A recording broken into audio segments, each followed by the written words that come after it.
कास्मिन शर्मा और हेडलाइंस के बाद सीधे बात करते हैं खबरों की। और अनुच्छेद 370 को बरकरार रखने के अपने फैसले के खिलाफ पुनर्विचार याचिका पर सुप्रीम कोर्ट में आज सुनवाई होनी है। अदालत यह तय करेगा कि इस पूरे मामले पर सुनवाई की जानी भी है या नहीं। 11 दिसंबर 2023 को केंद्र के पक्ष में सुप्रीम कोर्ट ने अपना यह फैसला सुनाया था और आज पुनर्विचार याचिका को लेकर सुप्रीम कोर्ट यह तय करेगा कि इस फैसले के खिलाफ पुनर्विचार याचिका पर सुनवाई की जानी है या नहीं। अदालत यह तय करेगी।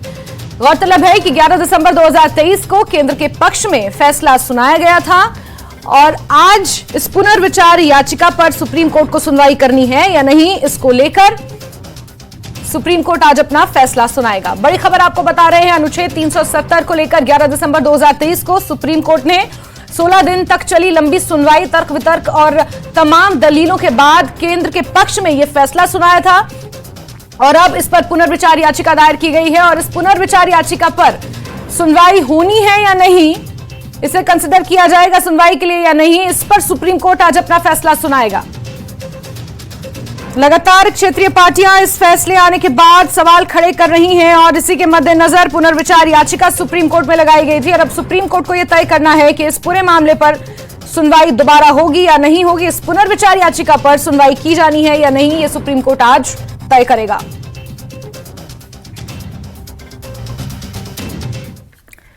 आगे बढ़ते हैं, अनंतनाग राजौरी सीट पर चुनाव आयोग ने एक बड़ा फैसला लेते हुए वहां मतदान की तारीख में बदलाव किया है। अब अनंतनाग राजौरी सीट पर 7 मई की जगह 25 मई को मतदान कराए जाएंगे। खराब मौसम, सड़क की स्थिति और मतदाताओं तक पहुंच संबंधी मुद्दों के आधार पर चुनाव की नई तारीख की मांग की गई थी, जिसको लेकर अब चुनाव आयोग ने मतदान की तारीख बदलने का ऐलान कर दिया है। बीते कल इसको लेकर गैजेट नोटिफिकेशन भी जारी कर दिया गया है और अनंतनाग राजौरी सीट पर जिस तरह से चुनावों को टालने की बात या उन्हें पोस्टपोन करने की बात कही जा रही थी, मौसम का हवाला दिया गया था। कुछ राजनीतिक पार्टियों ने चुनाव आयोग को इसके मद्देनजर पत्र लिखा था। चुनाव आयोग ने एक बैठक भी की थी और जिसके बाद यह निर्णय लिया गया है, क्योंकि तीसरे चरण यानी कि 7 मई को अनंतनाग राजौरी सीट पर मतदान होना था, जिसे बदलकर अब 25 मई कर दिया गया है। खराब मौसम, सड़क की स्थिति और मतदाताओं तक पहुंच संबंधी मुद्दों के आधार पर इस बदलाव को किया गया है। कुछ पार्टियां जरूर इसका विरोध कर रही हैं, पीडीपी और एनसी लगातार इसको लेकर सवाल खड़े कर रही हैं, लेकिन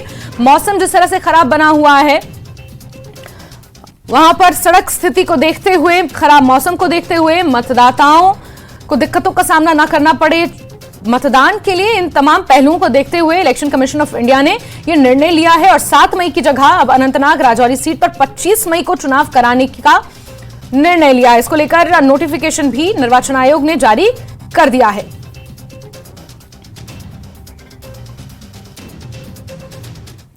तो वहीं अनंतनाग में चुनाव की तारीख बदलने पर पीडीपी नेता इल्तिजा मुफ्ती ने कहा है कि अनंतनाग राजौरी चुनाव की तारीख केवल इसलिए आगे बढ़ाई गई क्योंकि उन्हें डर है कि महबूबा मुफ्ती भारी जीत हासिल करेंगी।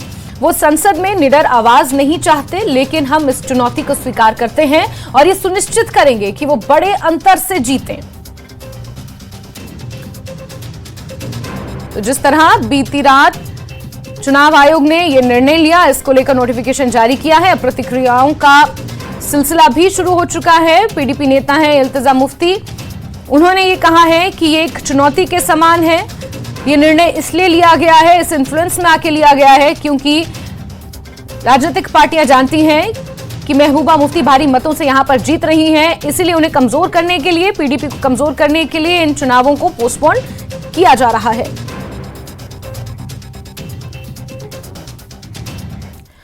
वहीं जम्मू कश्मीर में अनंतनाग राजौरी सीट पर मतदान की तारीख बदलने पर पीडीपी के वरिष्ठ नेता फिरदौस ताख ने प्रतिक्रिया दी और चुनाव की तारीख बदलने पर उन्होंने निराशा जताई। फिरदौस ताख ने आरोप लगाया कि साजिश के तहत तारीखों को बदला गया है ताकि महबूबा मुफ्ती को संसद तक पहुंचने से रोका जा सके।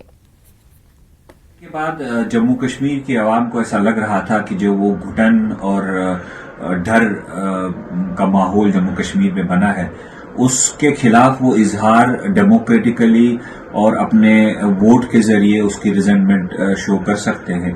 उन्हें लग रहा था कि उनके वोट में इस मुल्क के दूसरे हिस्सों की तरह वही ताकत है जो दिल्ली और गुजरात के लोगों के वोट में है, लेकिन फिर से मरकज की सरकार ने ये साबित कर दिया है कि जम्मू कश्मीर की जब जम्मू कश्मीर का क्वेश्चन आता है तो जम्मू कश्मीर के लोगों की या उनकी डेमोक्रेटिक राइट की, उनकी इलेक्टोरल राइट की कोई अहमियत नहीं है। होना वही है जो मरकज चाहती है और मरकज में बैठे हुए लोग चाहते हैं। ये 1987 की तरह फिर से जो कांग्रेस ने उस वक्त 87 में करके लोगों के मैंडेट को तार-तार किया था, आज इलेक्शन से पहले ही भारतीय जनता पार्टी ने रिगिंग करके अपने जो उनके बैक्ड कैंडिडेट हैं उनको फेवर करने के लिए अनंतनाग राजौरी कॉन्स्टिट्यूंसी के जो इलेक्शंस हैं उनको डेफर करके 7 मई से 27 मई ले गए हैं ताकि उनके कैंडिडेट, उनके बैक्ड कैंडिडेट को ज्यादा मौका मिले। वो उस इलाके में जो उनके हरबे हैं, जो रेस्ट ऑफ द कंट्री में वो कर रहे हैं, वही हरबा इस्तेमाल करके वो यहाँ पे भी लोगों की आवाज को दबा पाए, लोगों की एस्पिरेशंस को दबा। जेकेएनसी के सोशल मीडिया और डिजिटल प्लेटफॉर्म प्रभारी अफराजान ने चुनाव स्थगित होने पर प्रतिक्रिया व्यक्त की है। अफराजान ने कहा है कि मौजूदा सरकार कहीं न कहीं डर रही है, इसलिए तारीख में बदलाव का ये फैसला लिया गया है। जैसा हम सब जानते हैं कि जम्मू और कश्मीर में अनंतनाग और राजौरी सीट के पार्लिमानी इंतखाबात जो हैं वो ईसीआई ने, इलेक्शन कमीशन ऑफ इंडिया ने बीजेपी, पीसी और अपनी पार्टी के रिप्रेजेंटेटिव्स की बात सुन के, उनकी रिप्रेजेंटेशंस लेके और उनकी राय जान के उन्होंने राजौरी और अनंतनाग की जो इलेक्शंस हैं उनको डिले कर दिया है। शर्म की बात और हंसी की बात तो ये है कि इसी इलेक्शन कमीशन ऑफ इंडिया के पास जब हजारों लोगों ने रिप्रेजेंटेशन दी कि असेंबली के इंतखाबात कराइए, 6 साल से इन्होंने असेंबली के इंतखाबात जम्मू और कश्मीर में नहीं कराए। हजारों लोगों ने कहा कि असेंबली के इंतखाबात कराए, इन्होंने नहीं सुना। इतना भी नहीं सुना कि सुप्रीम कोर्ट ऑफ इंडिया को इनको बोलना पड़ा कि इंतखाबात कराइए। और आज एक छोटी सी चिट्ठी बीजेपी, पीसी और अपनी पार्टी लिखती है और उस छोटी सी चिट्ठी पे ये लोग कहते हैं ठीक है, हम जी इलेक्शंस डिले कर रहे हैं। तो आप वहीं देखने चाहिए कि ये डिसीजन जो है कितना इंडिपेंडेंट है। सवाल यह है कि इनको डर किस बात से लगता है? इनको डर इस बात से लगता है कि मियां अल्ताफ साहब जो हैं, जो नेशनल कॉन्फ्रेंस के कैंडिडेट हैं, वो काफी ज्यादा स्ट्रांग है। इनकी कैलकुलेशन ये भी है कि एक बहुत बड़ा तबका जो है पुंछ राजौरी से निकल जाता है जब मई का महीना आता है, और इनको लगता है कि कहीं ना कहीं उससे मियां अल्ताफ साहब कमजोर हो जाएंगे। ये नादान लोग नहीं जानते हैं कि मियां अल्ताफ साहब के साथ न सिर्फ हमारे गुजर भाई बहन है, हमारे पहाड़ी भाई बहन है, हमारे कश्मीरी भाई बहन है, उनके साथ पुंछ, अनंतनाग, राजौरी का बच्चा है, बच्चा नेशनल कॉन्फ्रेंस के साथ है। इनको ये जानते हैं कि नेशनल कॉन्फ्रेंस ने ना तो 2014 में इनके साथ हाथ मिलाया, क्योंकि 2014 में बीजेपी को जम्मू और कश्मीर का रास्ता दिखाने वाली नेशनल कॉन्फ्रेंस नहीं थी। ये जानते हैं कि 2019 के बाद नेशनल कॉन्फ्रेंस इनकी बी टीम नहीं बनी, इनकी सी टीम नहीं बनी, इसीलिए इतनी नफरत नेशनल कॉन्फ्रेंस से करते हैं। लेकिन हम कहना चाहते हैं कि हमें आपकी ये नफरत कबूल है और इसका जवाब हम आपको देंगे। और पीडीपी ने पुंछ जिले के प्रवक्ता सतीश भार्गव के खिलाफ अनुशासनात्मक कार्रवाई की है। नफरत फैलाने और भाषण और असंसदीय भाषा का इस्तेमाल करने के आरोप में पार्टी ने उन्हें 6 साल के लिए निलंबित कर दिया है। गौरतलब है कि सतीश भार्गव पर मेंढर में एक सार्वजनिक बैठक के दौरान असंसदीय शब्दों का इस्तेमाल करने का आरोप है। सतीश भार्गव ने मामले पर सफाई भी दी है। स्टेट में ऐसी बात नहीं की है जिसकी वजह से किसी के दिल को ठोस पहुंचे। अगर किसी को ठेस पहुंची हुई है उसकी हम माजरत चाहते हैं। हम शुरू से भारतीय जनता पार्टी में 40 साल से ऐसी कोई गलती नहीं हुई है। आज हम हिंदू मुसलमान का यहाँ भाईचारा है, भाईचारा रहेगा। और मैं एक बार फिर कहूँगा, अगर किसी ने इस बात को इशू बनाया है तो वो गलत इशू बनाया है। ये कोई बात नहीं है। इस बात को जो है, मैं अगर किसी को ऐसी बात समझ में नहीं आई है तो फिर मैं उससे यही कहूँगा कि हम अपनी बात जो है, अपनी लफ्ज जो है वापस लेते हैं। ऐसी कोई बात नहीं है। खबरों का सिलसिला जारी, वक्त बहुत छोटे से ब्रेक का।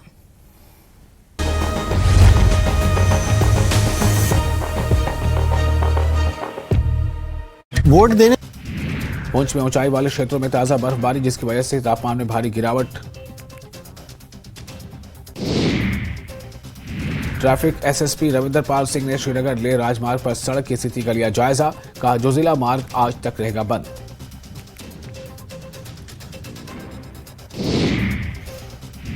पुलवामा में त्राल के गमराज रोड पर एक घर में चोरी का मामला आया सामने। चोरों ने घर से नकदी और तांबे के बर्तन चुरा लिए।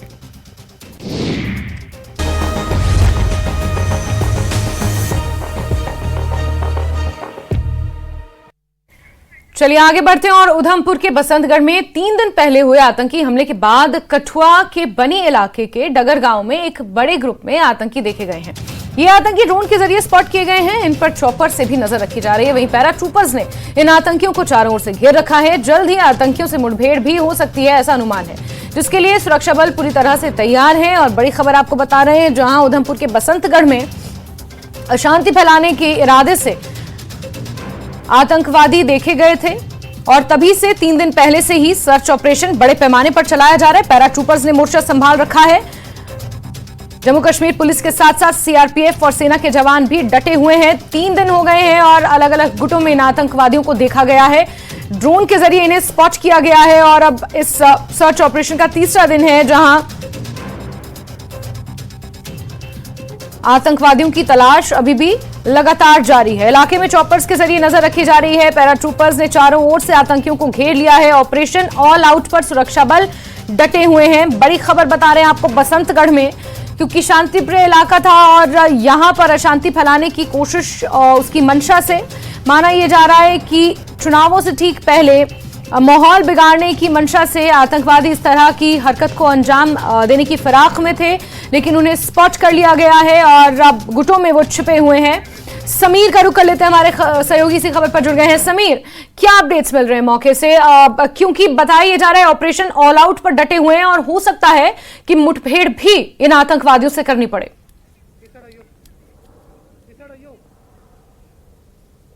देखिए जैस्मिन, बिल्कुल आपने सही कहा, हम ग्राउंड जीरो पर है। पहले मैं विजुअल दिखाना चाहूंगा। आप देखिए हेलीकॉप्टर, जो आर्मी के हेलीकॉप्टर है, लगातार जब से हम सुबह यहाँ पहुंचे हैं, ये डगर एरिया है, बन्नी एरिया, बन्नी तहसील है उसका डगर एरिया, और यहाँ पे ही ये जो सर्च ऑपरेशन है बड़े पैमाने पे चलाया जा रहा है। मैसिव सर्च ऑपरेशन ग्राउंड पे भी और एरियल सर्च भी की जा रही है। देखिए आप मेरे विजुअल, आप मेरे कैमरामैन आपको विजुअल दिखा रहे हैं। इस वक्त भी आर्मी की जो हेलीकॉप्टर है लगातार गश्त कर रहे हैं इस पूरे माउंटेन और फॉरेस्ट रेंज में। ये बहुत ही टेरेन एरिया है, बहुत ही हिली और बहुत ही दुर्गम एरिया है ये, और बहुत लंबा फासला भी पैदल तय करने के बाद हम यहाँ पे पहुंचे हैं। और ये जो एरिया है, यहाँ पे कहा जा रहा है कि 2 ग्रुप्स में आतंकवादी बसंतगढ़ से यहाँ पे आए हैं, वहां से भाग के फिर यहाँ पे वो यहाँ पे पहुंचे हैं। ये जो कॉम्बिंग ऑपरेशन है, इसमें आर्मी के साथ साथ एसओजी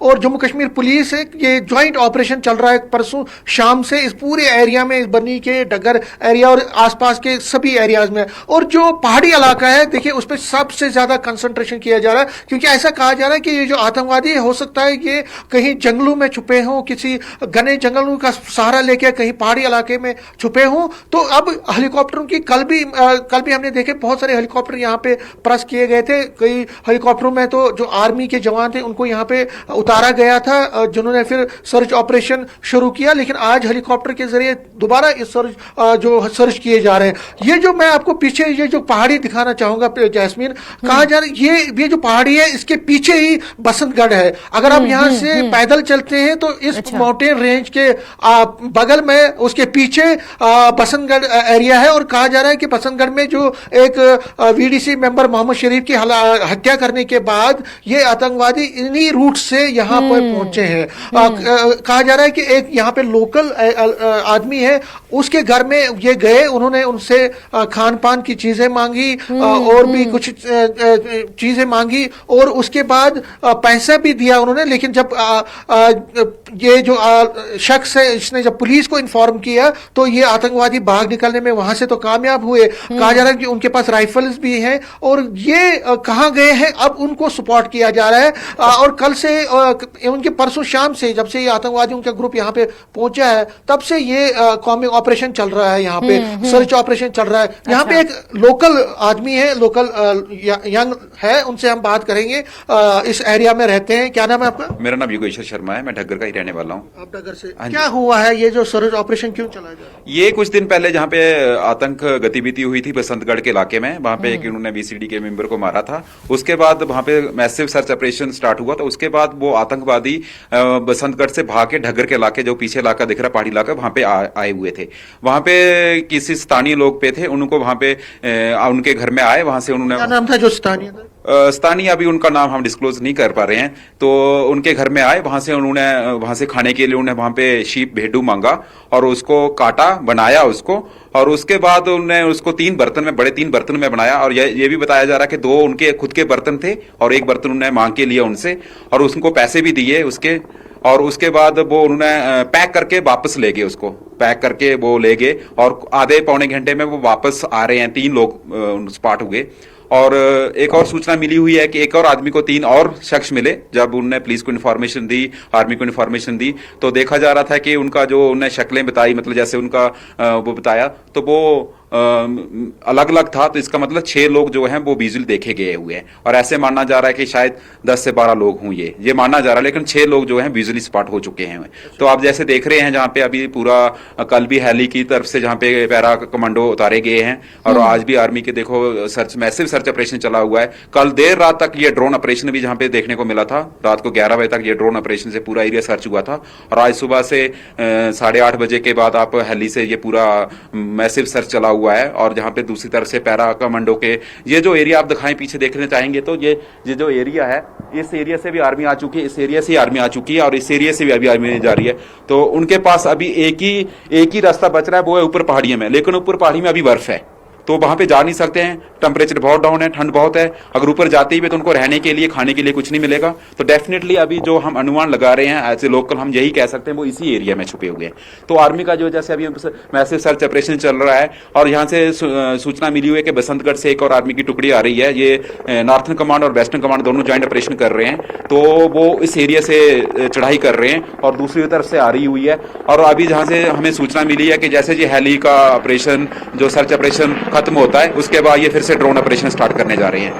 ये बताइए, यहाँ लोकल्स का क्या कहा जा रहा है कि यहाँ पे पहले आर्मी थी, उसको हटा दिया गया? जी बिल्कुल, ये जो एरिया है ढग्गर का एरिया, ढग्गर, बसंतगढ़, लोहाई मल्हार, बनी, सरथल, लोवांग का एरिया की बात करें तो ये एक टाइम पे यहाँ पे काफी आतंकवाद था यहाँ पे। तो यहाँ पे काफी जहाँ पे आपको बता दें, ढग्गर जिस स्पॉट पे अभी आप खड़े हो, जहाँ पे आगे पीछे नजर गाँव है, जहाँ पे 4 गवर्नमेंट बिल्डिंगें 2001 में जला दी थी आतंकवादियों ने। उसके बाद यहाँ एरिया में काफी लोगों में डर था, आतंक का बहुत ज्यादा डर था। तो उसके बाद यहाँ पे आर्मी डिप्लॉय की गई थी यहाँ पे। तो लेकिन जहाँ पे कुछ सालों में कोई आतंक गतिविधि नहीं हुई, तो वहां से आर्मी को हटा दिया गया। जहां पे ढग्गर में आर्मी थी, और उसके बाद ये सरथली में उनका मेन बेस कैंप था, लेकिन वहां से अभी ही 3-4 महीने ही पहले वहां से आर्मी हटा दी गई, और देखो 3-4 महीने में ही फिर से ये आतंक गतिविधि यहाँ पे स्टार्ट हो चुकी है। लोग क्या चाहते हैं? डेफिनेटली हम चाहते हैं यहाँ पे आर्मी फिर से आ जाए। देखिए, ये एरिया काफी टफ एरिया है, इतना इजी नहीं है कि आर्मी को डिप्लॉय करना। जैसे आप कल देख रहे हैं कि जहां से इतना जो सामान है वो हेली के द्वारा उतारा गया है, जहां पे पैरा कमांडोज हेली के द्वारा उतारे गए हैं। ये एरिया बहुत टफ है, जैसे आप भी पैदल चल के आए होंगे। अगर कुछ ऐसी गतिविधि हो जाती है तो आर्मी को इतनी आसानी से मोबिलाइज नहीं किया जा सकता बेस कैंप से। तो हम चाहते हैं कि जहां पे परमानेंट आर्मी रहे, तो ऐसा कुछ होता है तो डेफिनेटली आर्मी क्विक एक्शन ले सके। तो यही हमारी डिमांड हुई है प्रशासन से कि यहाँ पे आर्मी को दोबारा से डिप्लॉय किया जाए, और अगर कुछ ऐसा होता है तो आर्मी क्विक एक्शन ले सके।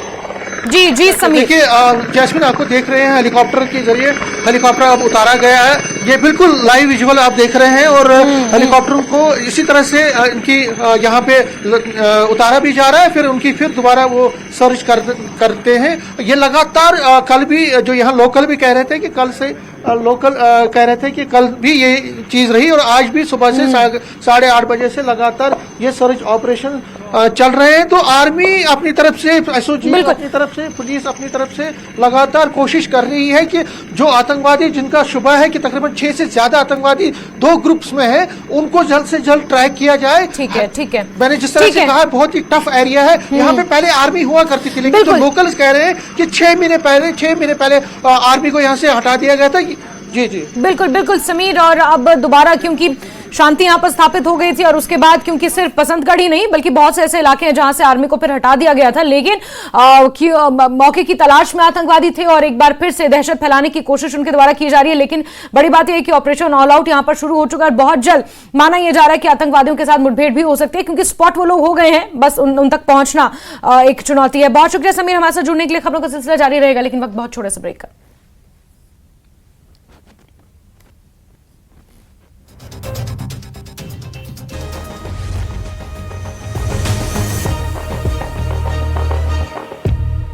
कब से हम इंतजार सुचेतगढ़ के कबीर मंदिर के पास के सामुदायिक हॉल पर लेंटर डालने का काम शुरू। मौके पर मंदिर कमेटी के प्रधान सहित स्थानीय लोग रहे मौजूद। ALGA यानी कि ऑल लद्दाख गोम्पा एसोसिएशन ने बनाया डायमंड जुबली पद्मश्री स्क्वाबजे थिक से खानपो रिनपोची बतौर मुख्य अतिथि हुए शामिल।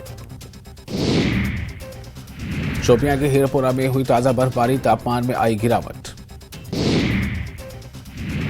न्यूज 18 के साथ इंटरव्यू में बोले पीएम मोदी, हमारा विजन क्लियर, 2047 तक भारत होगा विकसित राष्ट्र। हिमाचल में 12वीं की परीक्षा में बेटियों ने मारी बाजी, 500 में से 494 अंक लाकर कामाक्षी और छाया रही संयुक्त टॉपर।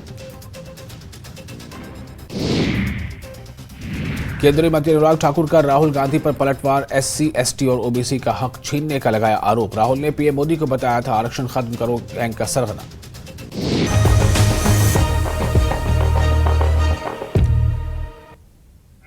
आगे बढ़ेंगे ब्रेक के बाद। और 85 वर्ष से ऊपर के लोगों और PWD मतदाताओं के लिए 3 दिवसीय घरेलू मतदान 19 ST मेंढर में आज से शुरू होगा।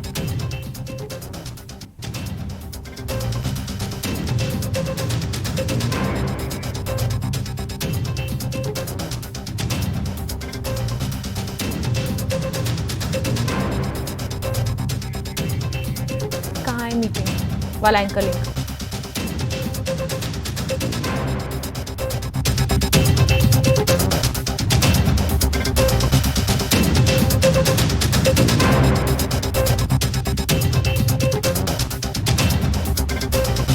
को प्रभावित क्षेत्रों का दौरा करने और नुकसान का आकलन करने का भी निर्देश दिया है। साथ ही पीड़ितों को जल्द से जल्द पानी, बिजली, सड़क संपर्क सुविधा मुहैया कराने को कहा है। रईस मागरे हमारे सहयोगी इसी खबर पर जुड़ गए हैं। रईस, किस तरह इस मीटिंग का आयोजन किया गया, क्या निर्देश इस मीटिंग के द्वारा दिए गए हैं? क्योंकि जिस तरह से हालात बने हुए हैं, नदी नाले उफान पर हैं, लोगों के घर उजड़ गए हैं, राहत शिविरों में लोग रह रहे हैं, क्या हालात है ग्राउंड जीरो पर? जी हाँ, बिल्कुल। जिस तरह से यहाँ पे हालात बने हैं और पिछले कुछ दिनों से जिस तरह से बारिश मुसलसल हुई है, तो उसके बाद जो चीफ सेक्रेटरी है उन्होंने एक हाई लेवल की मीटिंग बुलाई जिसमें एडमिनिस्ट्रेटिव सेक्रेटरीज, डिविजनल और डिस्ट्रिक्ट और पुलिस के जो आला अफसरान हैं वो शामिल रहे। और उनमें जो है ये देखा गया कि कौन कौन से एरियाज है जो मुतासिर हुए हैं और साथ ही साथ जो एरियाज मुतासिर हुए हैं वहाँ के डिप्टी कमिश्नर्स को ये हिदायत दी गई है कि वो पर्सनली जाके उन स्पॉट्स का विजिट करें जहाँ पे सबसे ज़्यादा जो है प्रभावित हुए हैं, जो बैडली इफेक्ट हुए हैं। बताया गया है कि जो नॉर्थ कश्मीर के जो एरिया है वो उनके बगैर जो है वहाँ पे एक जो है वो फ्लड लाइक सिचुएशन थी, तो उसके बगैर जो है वैली के बाकी पार्ट्स में जो है उतनी सिचुएशन गंभीर नहीं थी। और इसके साथ साथ रामबन और मंडी के कुछ विलेजेस है जो बैडली हिट हुए थे। तो इसमें जो है वो चीफ सेक्रेटरी ने जो स्टेटस है पब्लिक सर्विसेज का उनका जायजा लिया, जिनमें electricity, drinking water, D watering और इसके साथ साथ जो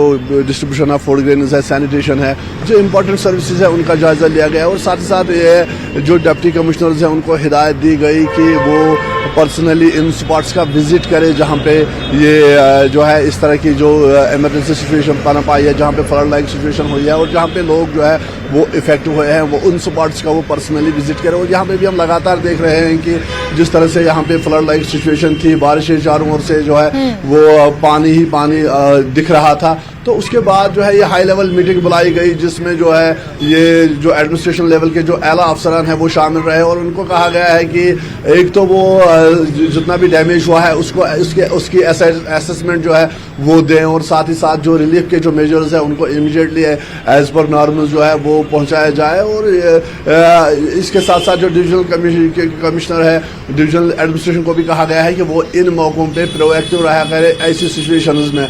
क्योंकि हमने यहाँ पे देखा है कि 2014 में भी जब बाढ़ आई थी तो तब काफी यहाँ पे डैमेज हुआ था, लेकिन इस बार जो है जिस तरह से मुसलसल बारिशें हो रही थी तो खदशा था कि कहीं उस तरह की सिचुएशन जो है एक बार फिर ना आए, तो इसलिए जो है वो हाई लेवल मीटिंग बुलाई गई है और साथ ही जो डिप्टी कमिश्नर्स हैं उनको कहा गया है कि जो उनके रेस्पेक्टिव जुरिडिक्शन में जो एरियाज आते हैं उनका वो पर्सनली विजिट करे जहाँ पे जो मुतासिर हुआ है, जो इफेक्टिव हुआ है, और साथ ही साथ जो रिलीफ मेजर्स है वो स्विफ्टली जो है वो ठीक है रिलीफ मेजर्स उठाने की बात यहाँ पर कही गई है इस उच्च स्तरीय बैठक में, ताकि लोगों के जीवन में थोड़ी सी आसानी आ सके इस मौसम में। बहुत शुक्रिया रही हमारे साथ जुड़ने के लिए। और चलिए आगे बढ़ते दिल्ली से बड़ी खबर, जहां दिल्ली के 8 स्कूलों में बम होने की सूचना मिली थी। पीसीआर कॉल मामले की तफ्तीश में पुलिस जुटी हुई है। दिल्ली पुलिस के सूत्रों के मुताबिक ये खबर सामने आई है, बड़ी खबर आपको बता रहे हैं, जहां दिल्ली के 8 स्कूलों में बम होने की पीसीआर कॉल आई थी, जिसके बाद से ही दिल्ली पुलिस इस पूरे मामले की तफ्तीश में जुटी हुई है। दिल्ली पुलिस के सूत्रों के हवाले से ये खबर आपको दे रहे हैं, जहां दिल्ली के 8 स्कूलों में बम होने की एक पीसीआर कॉल आई थी, जिसके बाद से ही दिल्ली पुलिस इस पूरे मामले को लेकर छानबीन में जुटी हुई है।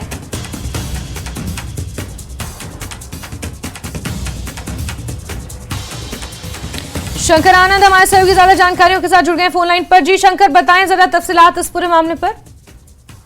निश्चित तौर पर देखिए, आज सुबह में दिल्ली के स्कूलों को एक मेल के मार्फत से तमाम जानकारियां साझा की गई और बताया गया कि स्कूल में बम है। शुरुआती तौर पे 3 स्कूलों का नाम सामने आया था, लेकिन बाद में जैसे जैसे वक्त बीतता जा रहा है, अब इस मामले में कई जो जानकारियां दिल्ली पुलिस को मिल रही हैं।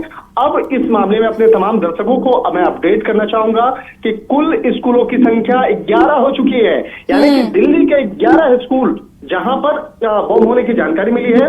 और इन तमाम मामलों की गंभीरता को देखते हुए उन स्कूलों में सुरक्षा व्यवस्था बढ़ा दी गई है। मौके पे बम निरोधक दस्ता और फायर ब्रिगेड की टीम जो है वो भी है।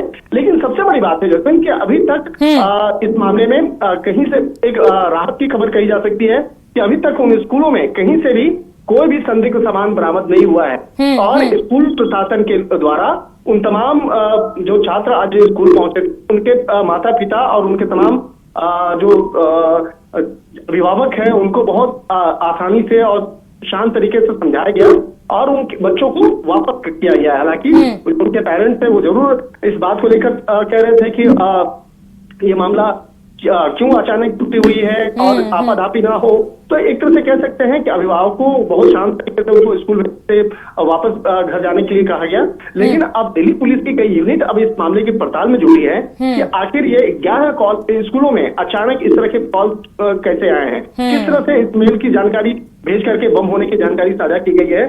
तो एक तरह से अपने आप में ये मामला जो है बेहद संगीन है और इन तमाम मामलों की गंभीरता को देखते हुए आगे विस्तार से बिल्कुल शंकर, या अगर ये कॉल्स वाकई सही है तो भी मामला संगीन है, और अगर किसी ने इस तरह की हरकत की है सिर्फ शैतानी करने के लिए और एक माहौल बिगाड़ने के लिए तो भी ये मामला संगीन है। पुलिस पूरे मामले की जांच करे। शंकर, नजर बना के रखे। बहुत शुक्रिया जुड़ने के लिए हमारे साथ जानकारियों के लिए। तो आपको अपडेट कर दें कि स्कूलों की संख्या बढ़कर 11 हो गई है। 11 स्कूलों में बम की पीसीआर कॉल आई थी, जिसके बाद से ही अफरा तफरी का माहौल पैदा हो गया। पुलिस मौके पर पहुंची और अलग अलग स्कूल्स में जांच की जा रही है, छानबीन की जा रही है। और जिस तरह से हमारे सहयोगी शंकर आनंद नजर बनाए हुए हैं, जानकारी उन्होंने ये दी है कि अभी तक कोई भी संदिग्ध वस्तु इन 11 स्कूलों में बरामद नहीं हुई है। लेकिन अभिभावकों में डर का माहौल है, अफरा तफरी का माहौल है, थोड़ा कंसर्न पैदा हो गया है और कहीं ना कहीं पुलिस छानबीन गहनता से इस पूरे मामले को लेकर कर रही है।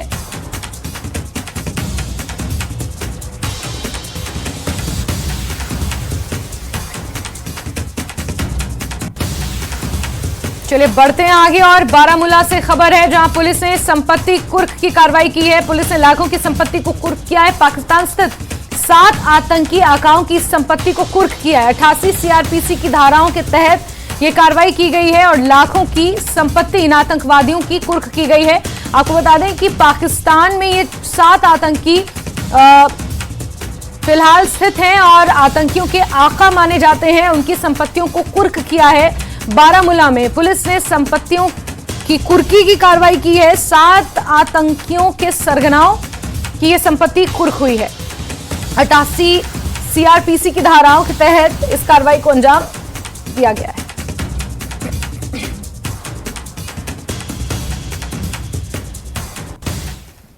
और इसी के साथ बुलेटिन में फिलहाल के लिए बस इतना ही, लेकिन न्यूज 18 JKLH पर खबरों का सिलसिला जारी है।